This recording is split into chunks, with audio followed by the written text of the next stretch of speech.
অন্তত মইতো ভবা নাছিলোঁ যে বিৰোধীয়ে চৰকাৰ যে গঠন কৰিব পাৰিব, সেই কথাটো মই সপোনতো কল্পনা কৰা নাছিলোঁ। যদিও আশা ৰাখিছিলোঁ অন্তত 40ৰ পৰা 45খন আসন এইবাৰ বিৰোধীয়ে পাব আৰু বিধানসভাৰ মজিয়াত অন্তত শক্তিশালী ৰূপত শাসকক খলঠেকত পেলাব পৰাকৈ কেইজনমান ব্যক্তি বিধানসভালৈ যাব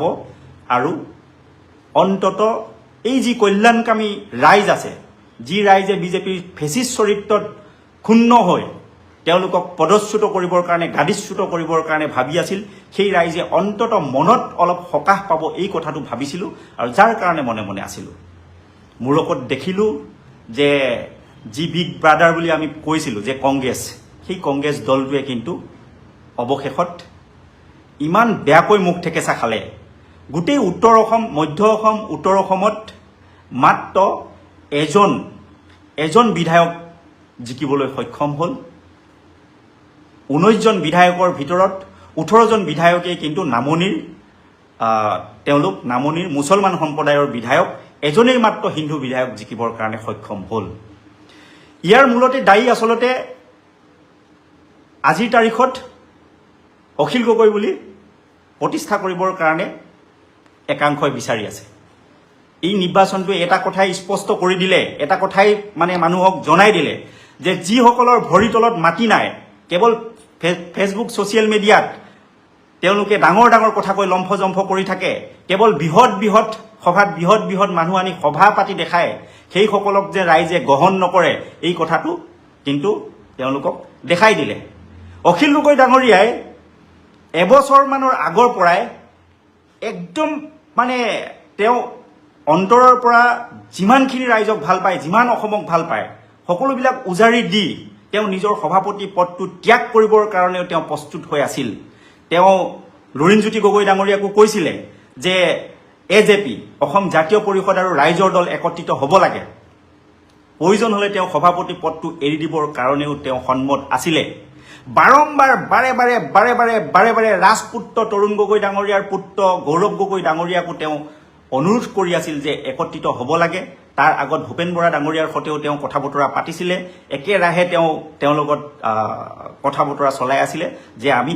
বিজেপিৰ দৰে এটা শক্তিক পৰাভূত কৰিবৰ কাৰণে, যি অসমত স্বীকাৰ কৰিব লাগিব, অসমীয়া মানুহে স্বীকাৰ কৰিব লাগিব, অসমত যিমানবিলাক দল সংগঠন আছে, ৰাজনৈতিক দল আছে, সকলোৱে স্বীকাৰ কৰিব লাগিব যে বিজেপিৰ সংগঠন শক্তিশালী আৰু তেওঁলোকে সঁচাকৈয়ে সঁচা অৰ্থতেই তেওঁলোকে এটা ৰাজনৈতিক দল কৰিছে আৰু সেই ৰাজনৈতিক দলটোক কেৱল ৰাজনৈতিক দল নহয়, জনমুখী গণসংগঠন হিচাপে গঢ়িবৰ কাৰণেও তেওঁলোকে চেষ্টা কৰিছে। এই কথাটো তেওঁলোকে মানি ল'ব লাগিছিল আৰু মানি লৈ অন্তত এবছৰৰ আগতেই তেওঁলোকে বিৰোধীৰ মাজত ভাল বুজাবুজি কৰি আগবাঢ়িব লাগিছিল। এবছৰৰ আগততো নহ'লেই নিৰ্বাচনলৈ 6 মাহ থকাৰ সময়ত বাৰে অখিল গগৈ ডাঙৰীয়াই ফোন যোগেই হওক বা তেওঁলোকে পত্ৰ লিখিয়েই হওক তেওঁলোকক অৱগত কৰিছিলে যে তেওঁলোক ৰাইজৰ দলৰ সৈতে বা অসমত যিমানবিলাক দল আছে সকলো দলৰ সৈতে ভাল আসন বুজাবুজি কৰি তেওঁলোকে আগবাঢ়িব লাগে। কিন্তু তাৰ মূৰকত অখিল গগৈ ডাঙৰীয়াক কোৱা হ'ল যে অখিল গগৈ এজন সন্দেহজনক ব্যক্তি বুলি ক'লে। গৌৰৱ গগৈ ডাঙৰীয়াই নিজে ক'লে যে অখিল গগৈয়ে ৰাতিপুৱা কি কয়, গধূলি কি কৰে, অখিল গগৈৰ কথা ধৰাটো টান। অখিল গগৈ সন্দেহজনক ব্যক্তি, সেই কথাটো কিন্তু গৌৰৱ গগৈ ডাঙৰীয়াই নিজ মুখে ব্যক্ত কৰিলে। যিজন অখিল গগৈয়ে যেতিয়া যোৰহাট লোকসভা সমষ্টিটোৰ পৰা মানে গৌৰৱ গগৈ ডাঙৰীয়াই যেতিয়া নিৰ্বাচন খেলিছিলে, সেই নিৰ্বাচনৰ সময়ত যেতিয়া পীযুষ হাজৰিকা মাজুলীত গৈ বহি লৈছিল, পীযুষ হাজৰিকাই যেতিয়া জিকাবৰ কাৰণে, বিজেপি প্ৰাৰ্থীজনক জিকাবৰ কাৰণে যেতিয়া চেষ্টা কৰিছিল, কিবা ঘূৰুৱাবৰ কাৰণে, আমাৰ তপন গগৈক জিকাবৰ কাৰণে আৰু কিবা গৌৰৱ গগৈক হৰুৱাবৰ কাৰণে যেতিয়া চেষ্টা কৰিছিল, মাজুলীত গৈ বহি লৈছিল, সেই সময়ত অখিল গগৈ ডাঙৰীয়াৰ চকুৰ টোপনি সৰিছিল। অখিল গগৈ ডাঙৰীয়াই সেই সময়ত কি কৰিছিলে জানে? আমাক ফোন কৰিছিলে আৰু মাজুলীৰ আমাৰ ৰাইজৰ দলৰ মানুহখিনিক কৈছিলে যে যি সময়ত গৌৰৱ গগৈ ডাঙৰীয়াই মানা কৰিছিলে যে মাজুলীত যাব নালাগে, তেতিয়া অখিল গগৈ ডাঙৰীয়াই কিন্তু উচপিচাই আছিলে যে মাজুলীত মই যদি নাযাওঁ তেতিয়া গৌৰৱ গগৈ ডাঙৰীয়াই মাজুলীত ভোট নাপাব, মাজুলীত যদি ভোট নাপায় তেনেহ'লে গৌৰৱ গগৈ ডাঙৰীয়াই হাৰিব, যেনে তেনে মোক এখন মিটিং হ'লেও তাত কৰাব লাগিব বুলি তেওঁ জোৰ জবৰদস্তি আমাৰ মানুহখিনিক কৈছিলে যে তোমালোকে মিটিং কৰাব লাগিব। আৰু গৈ তেওঁ মাজুলীত গৈ গৌৰৱ গগৈৰ কাৰণে তাত সভা পাতি গৌৰৱ গগৈক ভোট দিবৰ কাৰণে আহ্বান জনাইছিলে, যাৰ কাৰণে মাজুলীত মানে 80% ভোট পাম বুলি গ্যাৰাণ্টি দিয়া পীযুষ হাজৰিকা ডাঙৰীয়াই মুখ ঠেকেচা খাইছিলে আৰু তাত অন্তত এটা ভাল ফাইট দিবৰ কাৰণে সমান সমান ভোট পাবৰ কাৰণে গৌৰৱ গগৈ ডাঙৰীয়াই সক্ষম হৈছিলে তাৰ কাৰণে মানে অখিল গগৈ ডাঙৰীয়া সেই কাৰণে সন্দেহজনক নেকি ৰকিবুল হুছেইন ডাঙৰীয়াই 10 লাখতকৈও অধিক ভোটত বিজয় হোৱাৰ মূলতে অখিল গগৈ ডাঙৰীয়া প্ৰায় 53খনমান মিটিং কৰিছিলে হয়তো ৰকিবুল হুছেইন ডাঙৰীয়াই গম পাব কথাটো 53খনমান মিটিং কৰি সভা পাতি সেই তাৰ নামনি অসমৰ মানুহক মানে ঘূৰাই দিছিলে পকাই দিছিলে ইউডিএফৰ পৰা সেই আসনখন কাঢ়ি লৈ কংগ্ৰেছক দিয়াবৰ কাৰণে অখিল গগৈ ডাঙৰীয়া সক্ষম হৈছিল তাৰ কাৰণে অখিল গগৈ ডাঙৰীয়া সন্দেহজনক নেকি মীৰা বৰঠাকুৰ বাইদেউটো কৈ দিছিল ঘোষণা কৰি দিছিল মইতো প্ৰত্যুত্তৰো দিছিলোঁ মীৰা বৰঠাকুৰ বাইদেৱে কৈছিলে যে অখিল গগৈ ডাঙৰীয়াই কাৰ অক্সিজেন লৈ জীয়াই আছে মই জানো গতিকে অখিল গগৈ ডাঙৰীয়াই কাবাৰ অক্সিজেন লৈ জীয়াই থকা বুলি তেওঁ ঘোষণা কৰি দিছিলে এতিয়া প্ৰমাণ কৰি দিলে যে অখিল গগৈ ডাঙৰীয়াক হৰুৱাবৰ কাৰণে যৎপৰানাস্তিক চেষ্টা কৰাৰ পিছতো কিন্তু অখিল গগৈ ডাঙৰীয়াৰ ভৰি তলৰ মাটি থকাৰ কাৰণে আজি অখিল গগৈ ডাঙৰীয়া তাৰ পৰা জিকিবলৈ সক্ষম হ'ল সমগ্ৰ অসমৰ 126টা সমষ্টিৰ ভিতৰত এটাই মাথো অসমীয়াৰ মূল ভেটি বুলি আমি গণ্য কৰোঁ অসমীয়াৰ জাতীয়তাবাদ তাতে ভৰ্তি আছে বুলি আমি গণ্য কৰোঁ সেই জেগাটোৱে হ'ল শিৱসাগৰ ঐতিহাসিক শিৱসাগৰ সেই ঠাইটোৱে হ'ল ঐতিহাসিক শিৱসাগৰ বহুতে অখিল গগৈক কয় মিয়াৰ দালাল কোনোবাই কয় অখিল উদ্দিন কোনোবাই কয় মানে বিজেপিৰ এজেণ্ট কোনোবাই মানে বহুতে বহুত বিশেষণ দিবৰ কাৰণে চেষ্টা কৰে কিন্তু সেই অখিল গগৈ ডাঙৰীয়াই জিকিছে ক'ৰ পৰা শিৱসাগৰৰ দৰে জাতীয়তাবাদৰ ভেটি থকা এটা সমষ্টিৰ পৰা অখিল গগৈ ডাঙৰীয়া জিকিবৰ কাৰণে সক্ষম হৈছে আমাৰ দুখ আছে আমাৰ সুখ আছে আমাৰ বহু সুখ আছে যে আমাৰ সুখ এই কাৰণেই আছে যে আমি অন্তত মিত্ৰতা নকৰা হেতেন ৰাইজৰ দলে 4খন আসন নিশ্চিতভাৱে বিজয় হ'লহেঁতেন ৰাইজৰ দল মন্দিয়া জিকিলহেঁতেন চেয়াৰমান আলী ডাঙৰীয়া যিটো তৃণমূলৰ কোনো ভেটি নথকাৰ পিছতো মানে 5 দিনত তৃণমূলত যোগদান কৰি তেওঁ মন্দিয়াৰ পৰা বিপুল ভোটত জিকিবৰ কাৰণে সক্ষম হৈছে আজি 70,000 অধিক ভোটত জিকিবলৈ সক্ষম হ'ল ধিং সমষ্টিৰ পৰা মেহবুব মুক্তাৰ ডাঙৰীয়াৰ আসনখন আমি পাবৰ কাৰণে সক্ষম হলোহেঁতেন নাওবৈচাৰ মানুহে ভোট দিবৰ কাৰণে উপযুক্ত ব্যক্তি বিচাৰি আছিল নাওবৈচাত ভোট দিবৰ কাৰণে অন্তত নাওবৈচা সমষ্টিৰ মানুহৰ সুখ দুখৰ সৈতে একেলগে খোজ কাঢ়িবৰ কাৰণে শিকিছিলোঁ গতিকে নাওবৈচা সমষ্টিত অন্তত নাওবৈচাবাসী ৰাইজে আমাক জিকাই বিধানসভালৈ পঠালেহেঁতেন শিৱসাগৰ সমষ্টিৰ কথা নকওঁৱেই তাত অখিল গগৈ ডাঙৰীয়া নিজেই আছে গতিকে এই 4টা সমষ্টি আমাৰ জিকাটো নিশ্চিত আছিলে তেওঁলোকে মিত্ৰতাটো পিছুৱাই এনেকুৱা খলঠেকত আমাক পেলাই দিলে ইলেকশ্যনৰ মানে নমিনেশ্যন ফাইল কৰা এদিনৰ আগত তেওঁলোকে মিত্ৰতা ঘোষণা কৰি ধৈৰ্য কোঁৱৰৰ দৰে সংগ্ৰামী নেতা যি অসমৰ অসমীয়া মানুহৰ কাৰণে তেওঁ সংগ্ৰাম কৰি জেল খাব লগা হ'ল সেই ধৈৰ্য কোঁৱৰৰ দৰে নেতাক টিকেটৰ পৰা বঞ্চিত কৰি দিয়া হ'ল যি মাটি ভৰি তলৰ মাটি আমি বনাইছিলোঁ কেঁচা মাটি মানে গোন্ধ চিনি পোৱা আমি এটা গাঁৱলীয়া সহজ সৰল আমি মানুহ গতিকে গাঁৱৰ মানুহৰ সৈতে কম দিনৰ ভিতৰতে আমি এটা আন্তৰিক সম্পৰ্ক গঢ়ি তুলিবৰ কাৰণে আমি চেষ্টা কৰিছিলোঁ সেই চেষ্টা কৰা মানুহটোক আজি টিকেটৰ পৰা বঞ্চিত কৰি দিয়া হ'ল তাত আমাক খেলিবলৈ আমি তাত সক্ষম নহ'লোঁ তাৰ পিছতো আমি সুপ্ৰিম ছেক্ৰিফাইচ কৰিছোঁ ইমানো আমাক উচতোৱা মানুহ আছিল যে কোটি টকা দিয়াৰ অফাৰো আহিছিলে আমি নিৰ্দলীয় তাত খেলিব লাগে নিৰ্দলীয় খেলি আমি তাত জিকিব লাগে এনেকুৱা ধৰণৰ অফাৰ অহাৰ পিছতো অন্তত অসমীয়া ভৱিষ্যতৰ কথা লক্ষ্য কৰি মই ভাবিছিলোঁ যে মই যদি তাত ইলেকশ্যন খেলোঁ জিকিলেতো জিকিলোঁ হাৰি গ'লে অন্তত মই 3টা মানুহৰ হৰাৰ গ্লানি মূৰ পাতি ল'ব লাগিব প্ৰথমতে নিজে হৰাৰ গ্লানি আছে ফোনবিলাক আহি গ'লে অলপ নেটৱৰ্কটো ডিষ্টাৰ্ব কৰে যিসকল আমাৰ প্ৰাৰ্থী আছে মই ভাবিছিলোঁ যে আমাৰ যিসকল প্ৰাৰ্থী আছে দলগাঁৱত যি আজিজুৰ ৰহমান আমাৰ মৰিয়নীত জ্ঞানশ্ৰী বৰা আমাৰ মাৰ্ঘেৰিটাত ৰাহুল চেট্টি সমন্বিতে আমাৰ যিসকল প্ৰাৰ্থী আছে এই প্ৰাৰ্থীসকলক তেওঁলোকে হয়তো মই ইয়াত যদি নিৰ্দলীয় খেলি দিওঁ মই যিহেতু ৰাইজৰ দলৰ উপসভাপতি নিৰ্দলীয় খেলাৰ লগে লগে অন্তত তেওঁলোকক অসুবিধা কৰিব নেকি অলকনাথ ডাঙৰীয়া আছে তেওঁলোকক অসুবিধা কৰিবও পাৰে আমাৰ চিচিবৰ গাঁৱত দুলাল বৰুৱা ডাঙৰীয়া সেইসকলৰ হয়তো ডিষ্টাৰ্ব হ'ব বুলি মই অন্তত দলৰ এজন নিষ্ঠাবান কৰ্মী হিচাপে সেই নিষ্ঠাটো অটুট ৰাখি মই ইলেকশ্যনটোত নিৰ্দলীয় হিচাপে প্ৰতিদ্বন্দ্বিতা কৰাৰ পৰা বিৰত আছিলোঁ আৰু কল্যাণকামী জনতাই বিচৰা যি বিৰোধী শক্তিক জয় কৰিবৰ কাৰণে যি একত্ৰিত হ'বৰ কাৰণে যিটো তেওঁলোকে বাঞ্ছা কৰি আছিল সেইখিনিক সন্মান জনাইছিলোঁ। আপোনালোকে চাওক, যি পৰিৱৰ্তন যাত্ৰা উলিয়াইছিলে গৌৰৱ গগৈ ডাঙৰীয়াই, সেই পৰিৱৰ্তন যাত্ৰাত আচলতে তেওঁ ৰকিবুল হুছেইন ডাঙৰীয়া, গৌৰৱ গগৈ ডাঙৰীয়াকে সমন্বিত কৰি তেওঁলোকৰ কংগ্ৰেছৰ কিছু নেতা কৰ্মী সেই পৰিৱৰ্তন যাত্ৰাৰ গাড়ীখনত তেওঁৰ লগত আছিল। আচলতে সেই পৰিৱৰ্তন যাত্ৰাৰ গাড়ীখনত কোন কোন থাকিব লাগিছিল? ইলেকশ্যনৰ 15-20 দিনৰ আগত উলিওৱা পৰিৱৰ্তন যাত্ৰাৰ গাড়ীখনত বা ইলেকশ্যনৰ এমাহৰ আগত উলিওৱা সেই পৰিৱৰ্তন যাত্ৰাৰ গাড়ীখনত গৌৰৱ গগৈ ডাঙৰীয়াৰ লগত কোন কোন থাকিব লাগিছিল? গৌৰৱ গগৈ ডাঙৰীয়াৰ সেই গাড়ীখনত যদি লুৰিণজ্যোতি গগৈ ডাঙৰীয়া থাকিলেহেঁতেন, যদি পাৰ্বত্য জিলাৰ জন কাঠাৰ ইংতি ডাঙৰীয়া থাকিলেহেঁতেন,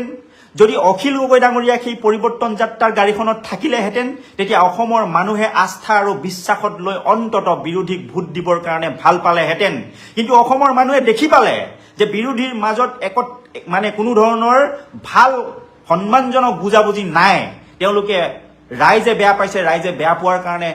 মিত্ৰতা কৰিব লাগে বুলি তেওঁলোকে যে মিত্ৰতা কৰিছে সেই কথাটো বুজি উঠিলে অসমৰ ৰাইজে, আৰু বুজি উঠিলে দেখিলে যে তেওঁলোকে সঁচাকৈয়ে অসমীয়া মানুহৰ কল্যাণৰ স্বাৰ্থত কাম কৰা নাই, সমতাৰ হকৰ কাৰণে তেওঁলোকে কাম কৰিছে। দেখিলে যে 3জনকৈ মুখ্যমন্ত্ৰীৰ পুত্ৰই তাত টিকেট পালে, যাৰ ৰাজনৈতিক নেতাৰ পুত্ৰই তাত টিকেট পাইছে, সৰ্বসাধাৰণ মানুহৰ, আমাৰ দৰে হালোৱা সজোৱা বনোৱা মানুহৰ যে এই তেওঁলোকৰ ৰাজনৈতিক দলত স্থান নাই, এই কথাটো অসমৰ ৰাইজে অনুধাৱন কৰিলে, যাৰ কাৰণে আমাৰ এই শোচনীয় পৰাজয় ঘটিল। গতিকে এই কথাবিলাকৰ কাৰণে অন্তত এই কথাবিলাক আগতীয়াকৈ ভাবি চাব লাগিছিল। যদি সেই সময়ত পৰিৱৰ্তন যাত্ৰাটোত যদি সকলো দল CPIM, APSLC, যদি ৰাইজৰ দল, যদি AJP,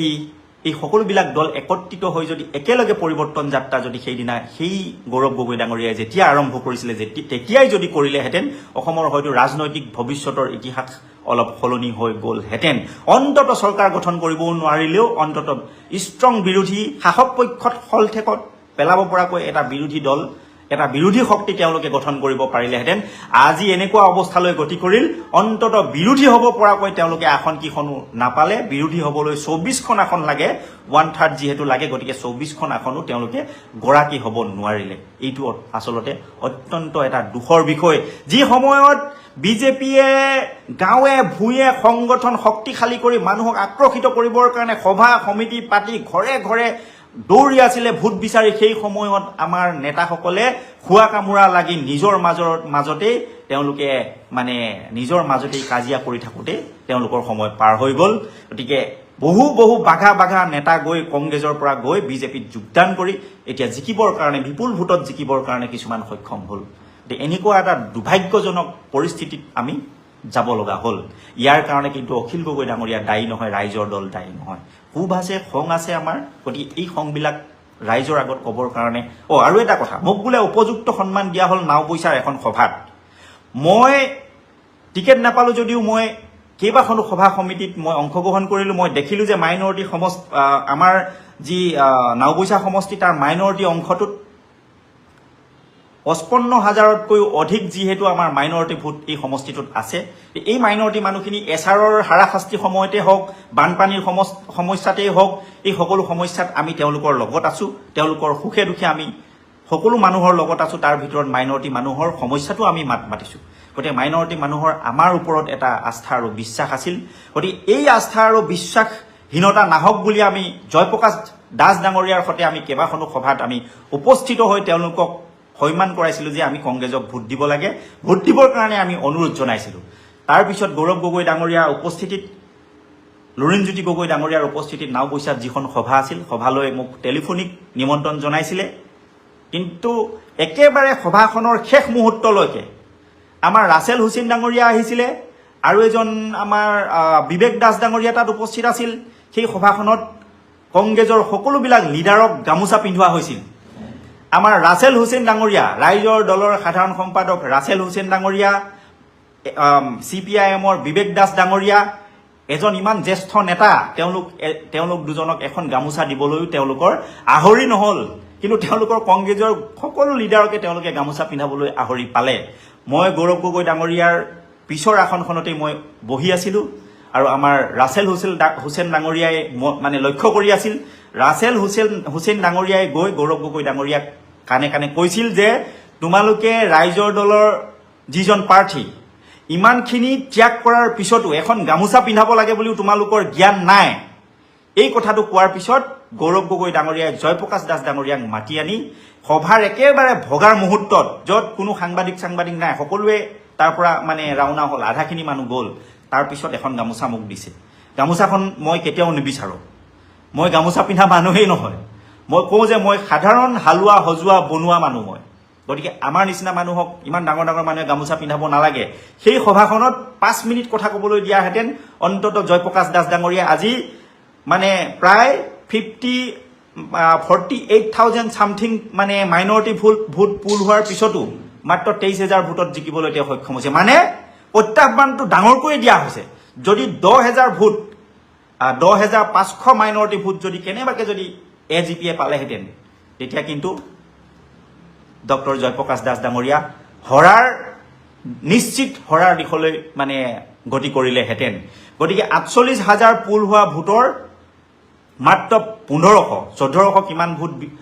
AGPয়ে পাবলৈ সক্ষম হোৱাৰ কাৰণেহে আজি তাত জিকিব পাৰিলে। গতিকে আমি ভাবিছিলোঁ 40,000 ভোটত ব্যৱধানত তাত জিকিব লাগে, কাৰণ মাইনৰিটি ভোটখিনি এটা ছাৰপ্লাছ, মানে এটা বক্সিছ। গতিকে এনেকুৱা এটা মানে সমস্যাৰ তাত সৃষ্টি হৈছে। গতিকে আমাৰ ক্ষোভ নাই, সেইটোক লৈ ক্ষোভ নাই। আমি ত্যাগ কৰিছোঁ, আমি জিকাবৰ কাৰণে মানে চেষ্টা কৰিছোঁ, কিন্তু তাৰ আগৰ সময়খিনিত ইয়াত কিন্তু নাওবৈচা সমষ্টিত জয়প্ৰকাশ দাসৰ কোনো ভুল নাই। এই কথাখিনিত মই মিছকনচেপশ্যন যাতে নহয় সেই কথাটো স্পষ্ট কৰি দিছোঁ। গতিকে মিছকনচেপশ্যন হ'ল তেওঁলোকৰ ডাঙৰ যিসকল ডাঙৰ লিডাৰসকলে যে ভালদৰে প্ৰায় 6 মাহৰ আগত যদি মিত্ৰতাটো সম্পূৰ্ণ কৰি তেওঁলোকে যদি আসন বুজাবুজি কৰি যদি আগবাঢ়িলেহেঁতেন, অন্তত আমি বিৰোধী শাসকক প্ৰত্যাহ্বান জনাব পৰাকৈ এক শক্তিশালী বিৰোধী হ'লেও আমি গঠন কৰিব পাৰিলোহেঁতেন। আৰু ৰাইজৰ দলে যদি আমি মিত্ৰতা নকৰিলোহেঁতেন, অন্তত 4ৰ পৰা 7খন আসন আমি পাবলৈ সক্ষম হ'লোহেঁতেন। ৰাইজৰ দলে আমি বহু হেৰুৱালোঁ এই নিৰ্বাচনটোত। গতিকে এই কথাখিনিকে ক'বলৈ মই আপোনালোকৰ সন্মুখত উপস্থিত হৈছিলোঁ। গতিকে সকলো মই ক'ব লগা হৈছে, ষ্ট্ৰেটেজিকেলি কিছুমান কথা ক'ব লগা হৈছে। কংগ্ৰেছ দলেও ৰিফৰ্ম কৰিব লগা আছে, ৰাইজৰ দলেও আমি শিকি আছোঁ, বহু শিকিব লগা আছে। আমি আপোনালোকৰ নিচিনা যিসকল ভেটাৰ্ণ পলিটিচিয়ান আছে সেইসকলৰ পৰা আমি সদায় শিকিবলৈ বিচাৰোঁ। গতিকে অনাগত সময়ত আপোনালোকৰ পৰা শিকিব বিচাৰোঁ। কিন্তু আপোনালোকে যদি এই সৰু সুৰা ভুলবোৰ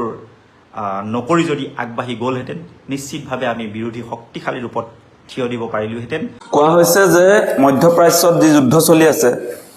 ইৰাণ আৰু ইজৰাইলৰ মাজত যিটো যুদ্ধ চলি আছে, তাৰ কাৰণে আচলতে খাৰুৱা তেলৰ মূল্য বৃদ্ধি হৈছে। আৰু এই যুদ্ধ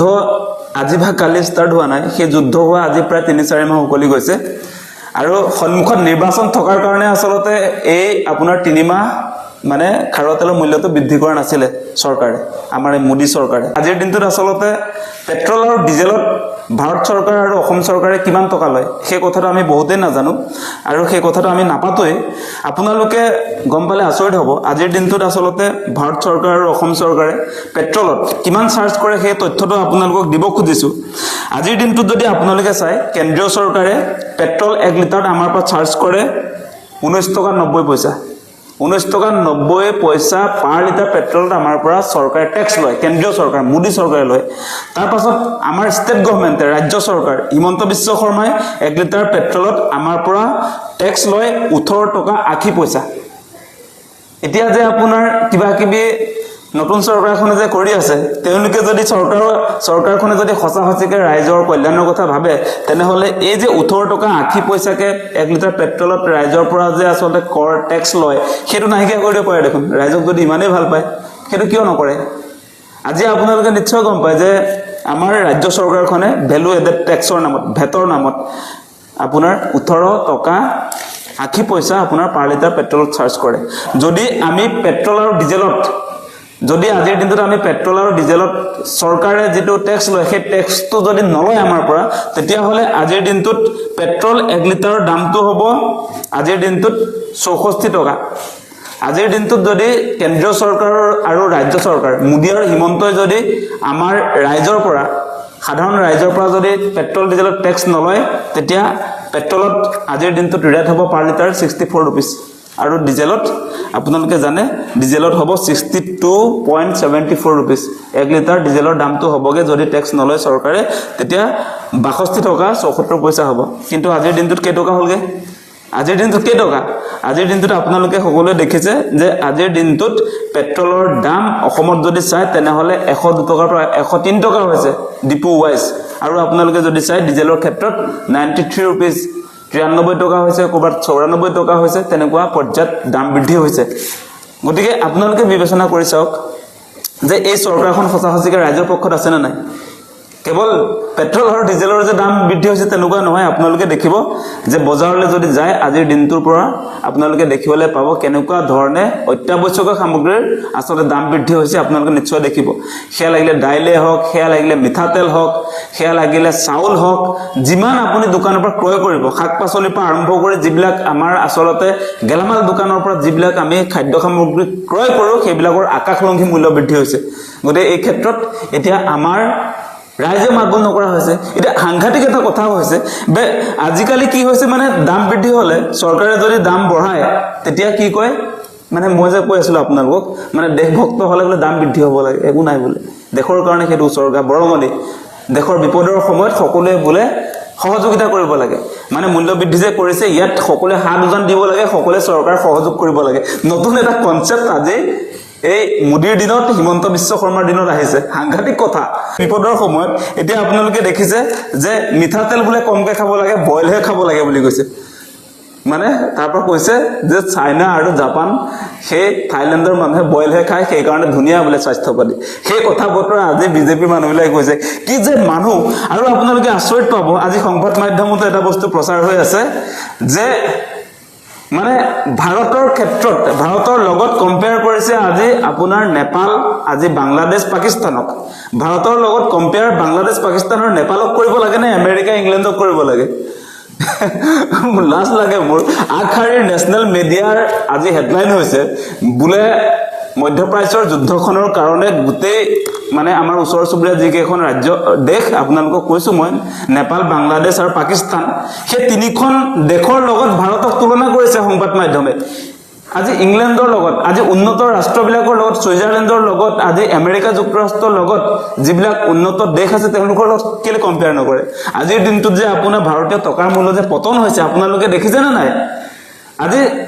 মানে 95-97 টকা দিলে এটা ডলাৰ পায়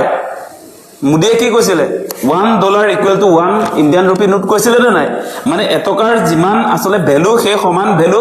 US ডলাৰৰ হ'ব বুলি কৈছিলে আজিৰ দিনটোত কেনেকে আসলতে ভাৰতীয় টকাৰ মূল্য পতন হৈছে এই কথাবিলাক আপোনালোকে দেখিছে নে নাই মুদিৰ এই ভাষণটো যে ভাইৰেল হৈ থাকে কংগ্ৰেছৰ দিনত সাংঘাতিক ধৰণে ভাৰতীয় টকাৰ মূল্য পতন হৈছে সেই কথা কৈছিলে আজিৰ দিনটোত আপোনালোকে নিশ্চয় লক্ষ্য কৰিছে সেই তেতিয়া 14 চনৰ আছিল আপোনাৰ 71 টকা এটা ডলাৰৰ বিপৰীতে আমাৰ ইণ্ডিয়ান ৰুপিৰ ভ্যালুটো আছিল 71 টকা এতিয়া হৈ গ'ল আপোনাৰ 95 টকা 96 টকা আৰু সেইটো ভাল মোদী বিশ্বগুৰু যে সেই কাৰণে ভাৰতৰ টকাৰ মূল্য পতন হৈছে আৰু সেইটো ভাল সব ভাল মুঠতে বেয়া একোৱে নাই সব ভাল সেইটোৱে চলি আছে গতিকে আমাক এতিয়া বেয়া পাই লাভ নাই যে সংগঠনৰ মানুহে মাতবোল নকৰে সেই কথাটো নহয় আমি সদায় ৰাইজক হকিয়াই আছিলো যে কোনো কাৰণতে বিজেপিটো আসলতে ৰাইজৰ বন্ধু নহয় জনতাৰ বন্ধু নহয় তেওঁলোকৰ বন্ধু কৰ্পোৰেট হাউস বিলাক আদানী আম্বানী বন্ধু হয় আমাৰ ৰাইজৰ স্বাৰ্থত তেওঁলোকে একো সিদ্ধান্ত গ্ৰহণ নকৰে তেওঁলোকৰ সকলো সিদ্ধান্ত হ'ব আপোনাৰ পুঁজিপতি বনিয়া বিলাকৰ স্বাৰ্থত বেপাৰী বিলাকৰ স্বাৰ্থত সেই কথাটো আপোনালোকক কৈছো আৰু আপোনালোকৰ গাত লাগিছে না নাই কথাটো যে মই কৈ আছো আপোনালোকক যে 18 টকা 80 পইচা আপোনাৰ 1 লিটাৰ পেট্ৰলৰ আমাৰ পৰা এই অসম চৰকাৰ এই হিমন্ত বিশ্ব শৰ্মাৰ ট্যাক্স লৈ আছে আজিৰ দিনটোত দেশৰ বিপদৰ সময়ত এই 18 টকা 80 পইচাটো কিয় ৰেহাই দিব পৰা নাই সেইটো যে তেওঁলোকে ট্যাক্স লৈছে 1 লিটাৰ পেট্ৰলত আজি মুদিয়ে দেশভক্ত এই মুদিয়ে যে আপোনাৰ প্ৰতিজন মানুহৰ পৰা 19 টকা 90 পইচাকে যে 1 লিটাৰ পেট্ৰলত ট্যাক্স লৈ আছে সেই কথাটো আপোনালোকে কেতিয়া বুজি পাব সেই কথাবিলাক আমি আসলে প্ৰশ্ন সুধিব লাগিব